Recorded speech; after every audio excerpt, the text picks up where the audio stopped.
Agora a participação do Dr. Renato Balesteiro Barreto aqui no nosso programa, já está posicionado. Seja bem-vindo, meu caro amigo Dr. Renato Balesteiro Barreto. Roberto, que satisfação participar do programa Farol novamente.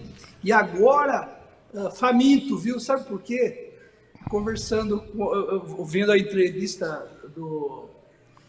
desse senhor do Mirante aí, eu vou passar lá no Empório, em frente à Justiça Federal, para comprar esse pintado que ele falou na brasa. E esse pintado é muito tradicional, né? Muita gente ia lá para Piracicaba só para degustar esse pintado aí. Valeu. Você sabe, eu morava numa fazenda perto de Brotas ali, e meu pai levava a gente no Mirante, em Piracicaba, para comer esse churrasco que ele está falando. O Mirante ainda é em cima do rio. Você se lembra dele, né? Sim, eu fui lá muitas vezes com o meu pai também. É isso aí. Aliás eu recomendo, viu? Se for o mesmo pintado, né? Exatamente. É da família dele, muito bem. Aliás, eu estava falando do lombo também, que era muito tradicional. E eu, naquela época, que era muito mais jovem, eu preferia até o lombo do que o pintado. Mas vamos ao nosso tema de hoje aqui, sobre os estelionatários, né? Os golpistas, os falsários. Como é que funciona a cabeça desse pessoal? Ou seja, eles têm a mente dirigida para enganar alguém, doutor Renato. Dá para o senhor falar um pouco sobre isso? Dá. E é incrível. Tem uma característica sui generis, né? Eles são, na verdade, doutor Roberto, como se fosse artista de novela. Eles conseguem, com talento diferenciado, fazer do branco o preto. Ele é tão incrível que ele consegue demonstrar o estelionatário, o embusteiro, né, que age com embuste, com engano. Ele consegue iludir, aonde a vítima tem a convicção de que está ganhando. Ela tem a convicção de que ela está sendo mais esperta, está tendo uma expertise maior do que o estelionatário, né?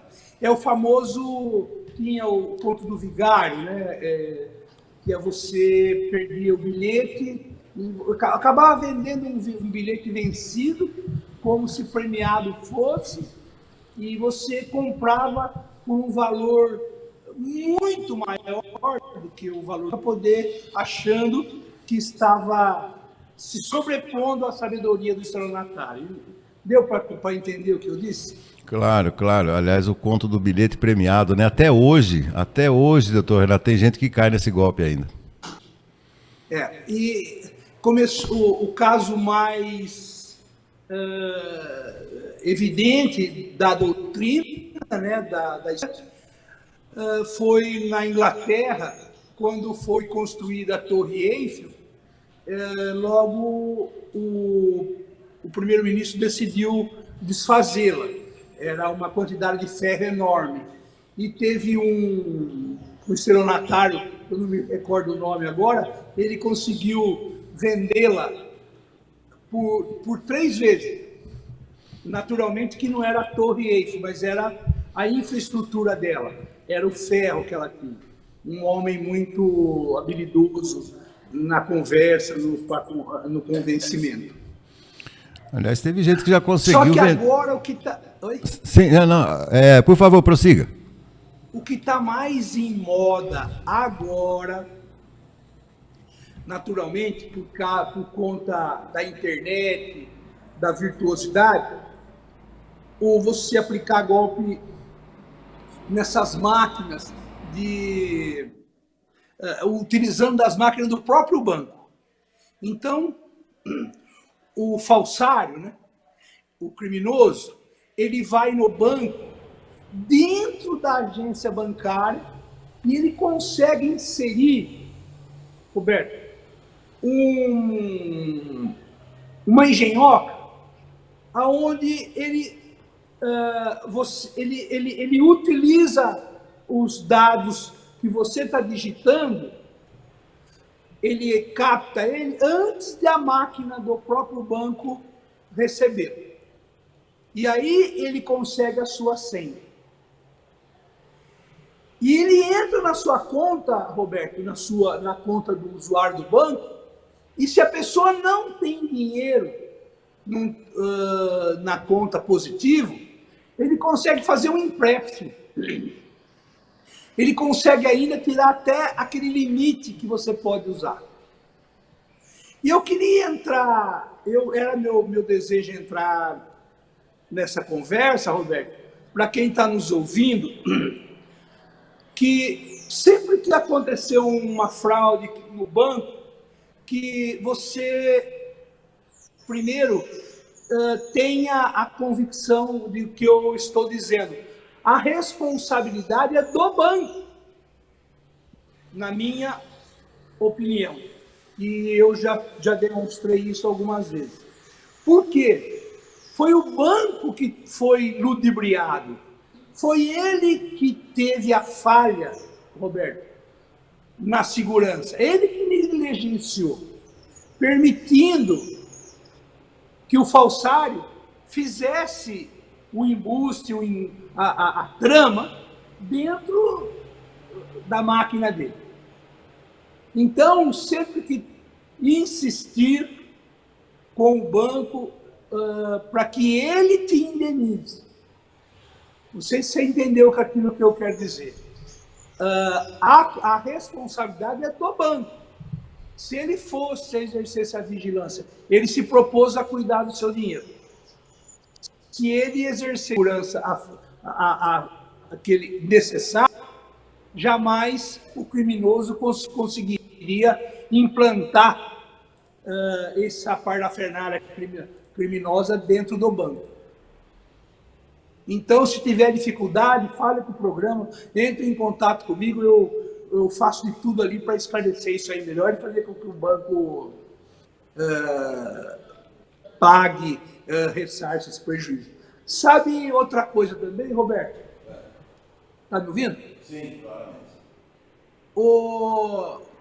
Muitas vezes o falsário consegue mandar mensagens para os clientes como se ele fosse o banco.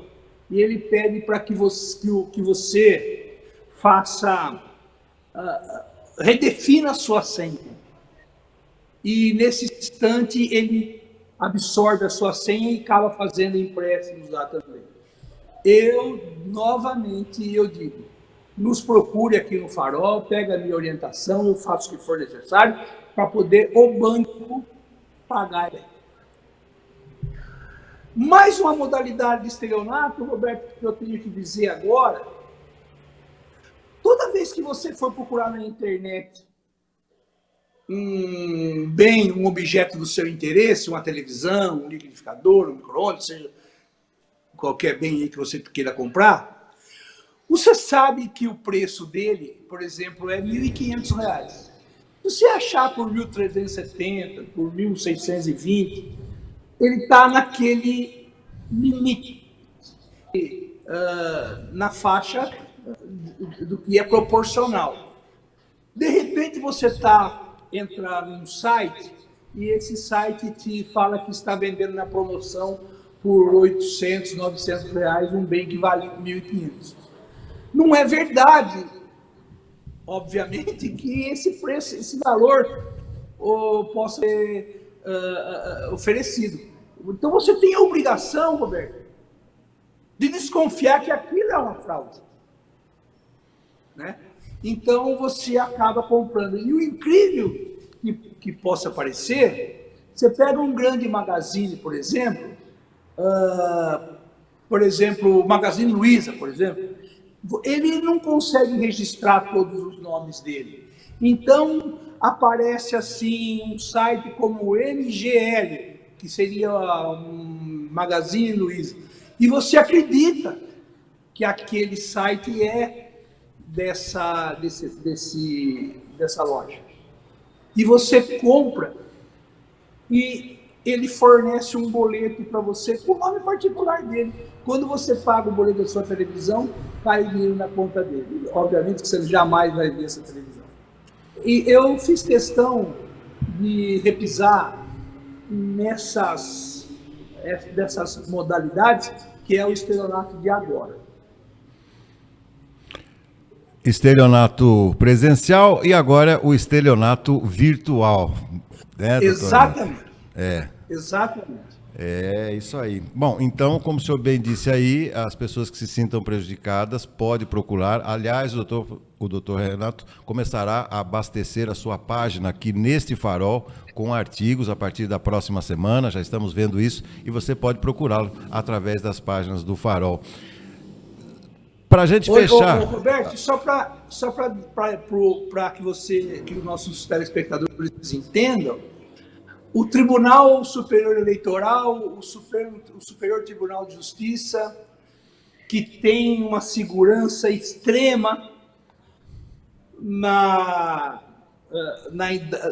ligação deles com a internet, e hackers conseguem invadi-los e causar danos lá. E fazer o estelionato, praticar o estelionato onde a vítima é uma entidade como o Superior Tribunal de Justiça. Aconteceu faz, acho que alguns dias aí, ele ficou fora do ar. Então, você imagina uma pessoa de idade, uma pessoa que não tem tanta experiência, está na casa dela ali e acaba comprando uma televisão. Então, você não se julgue assim, como dizer, eu fui um relapso, fui um negligente. Não, não é só você, né? E, então, não fique preocupada, mas nos procure aí no Farol, se você permite, e eu faço de tudo para orientar, para que você seja ressarcido pela própria instituição bancária. Perfeito, perfeito. Doutor Renato, muito obrigado. Quero agradecer em todos os componentes do nosso Farol a sua contribuição no programa de hoje, desejando ao senhor desde já, um excelente final de semana e até a próxima participação. Tá, Roberto, não esqueça da minha satisfação, da minha honra em participar do seu programa. Eu espero ter sido útil, e sempre que você tiver assunto jurídico, pode ser penal, civil, como for, eu vou estar sempre à disposição do programa para esclarecer. Valeu. Muito obrigado. Um abraço, doutor. Que Deus te abençoe. Amém. A todos nós.